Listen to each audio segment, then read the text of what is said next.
Hi guys, it's Ate Red here. And according sa kay Lorne2C9441, gusto niya daw yung review ko kasi nagiging aware yung iba. That's actually a good decision na manood muna ng mga videos ko. Today, mapapa-aware ko kayo sa kung anong meron dito sa loan app na bagong-bago lang guys. Yung pangalan ng loan app ay si Agad Peso na under sa kay ED, Dokusin Lending Investment, something. And yung loan app na to, meron siyang sabi niya, nagpapahiram daw ng up to 80,000 pesos.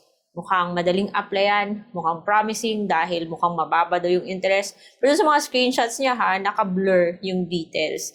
And alam nyo guys, nagulat ako agad sa kanyang offer. Sinubukan ko yung loan app na to at aba, mas mabuting panoorin nyo na lang yung video ko, no? Keep watching.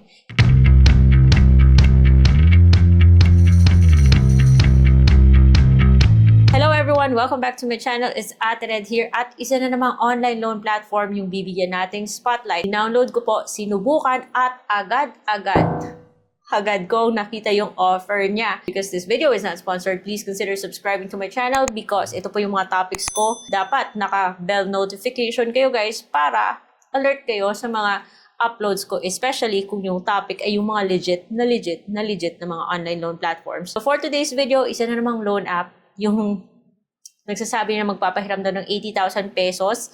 At huwag kayo maniwala dito sa 4.9 yung ratings.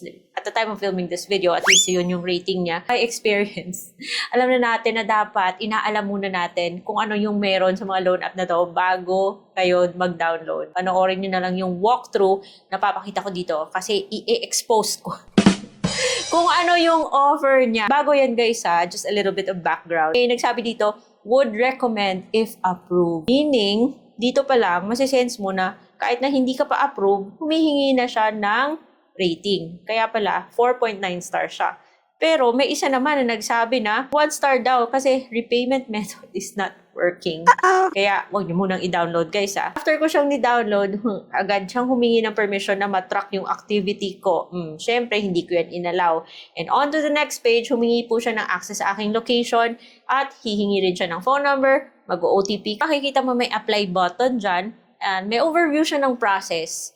Pero nakakaloka. Loan encyclopedia daw. Parang nakakatakot yung ganyang term. Loan encyclopedia. Alam nyo, yung encyclopedia. So, ito po yung mga hihingin niyang information, yung identity, personal information, work information, contact information, and bank card info, which by the way, pwedeng GCash, okay? And kahit na hindi sa'yo yung GCash na ilalagay mo doon, ay maaari mo pa rin ma-receive yung loan. O, ayan, bongga. So, ito yung mga IDs na tinatanggap niya, driving license, PRC, passport, postal ID, UMID, TIN, voter ID, national ID, tsaka pag-ibig. Okay, really? Gusto mo ba talagang ibigay yung info mo sa loan app na to? Na hindi naman 80,000 yung ma-expect mo as a first loan Yung i-offer niya sa'yo is 2,000 pesos. And hindi mo yan matatanggap ng buo guys. May ikakalta siyang service fee na 800 pesos. So yung matatanggap mo is 1,200. And 7 days lang po siya. So ayan mga guys. So pwede mo siyang ipadala sa ibang GCash, which is a good thing for those na walang GCash, but also parang red flag din Kasi what if may nag-access na ibang tao sa account mo, palitan yung GCash, lagot ka. At ang hirap kaya mag-dispute guys So, ingat po tayo sa ganitong mga loan apps. 2,000 po yung naging offer niya from 80,000, 2,000. Huwag tayo kaagad maniwala na doon tayo sa maximum. Pero, hindi naman talaga issue na mababa yung offer. Pero, sana naman, huwag yung may 800 na kaltas na ang laki-laki. Pag sinabit mo yung loan, okay, hingi na po siya ng 5 stars ng rating. Kaya marami po yung mga hopefuls yung nagbigay sa kanya ng 5 stars. At hindi naman totoo guys na kahit na magbigay kayo ng 5 stars, hindi po totoo na ma-approve kayo. Kasi may iba na re-reject pa rin kahit na nagbigay sila ng 5 stars. Kaya ano to? And while waiting na ma-approve, na-notice ko na hindi lang pala si Agad Peso yung agad na magbibigay sa'yo ng loan. Andun rin si True Funds. So mag-a-apply ka, parang ano ba to? Kung saan-saan nakahagis yung personal information nyo. And meron siyang delete account, pero ewan natin kung nadidelete talaga, di ba? O malay natin saan na mapadpad yung ating mga personal information. So guys, nasa inyo po yan kung magda-download kayo at magsusubo kayo ng ganitong mga loan app. Pero dapat tamang expectations po bago tayo mapasubo. Kasi hindi po, kahit na sinasabi yung 80,000 pesos, yung maaari niya ipahiram, malay natin, 2,000 lang pala yung i-offer. Ang laki ng kinaltas niya. Tapos huwag po tayong umasa na pagkatapos natin bayaran yung 2,000, ayun, 1,200 yung natanggap, babayaran ng 2,000 kasi akala natin magkakaroon tayo ng increase.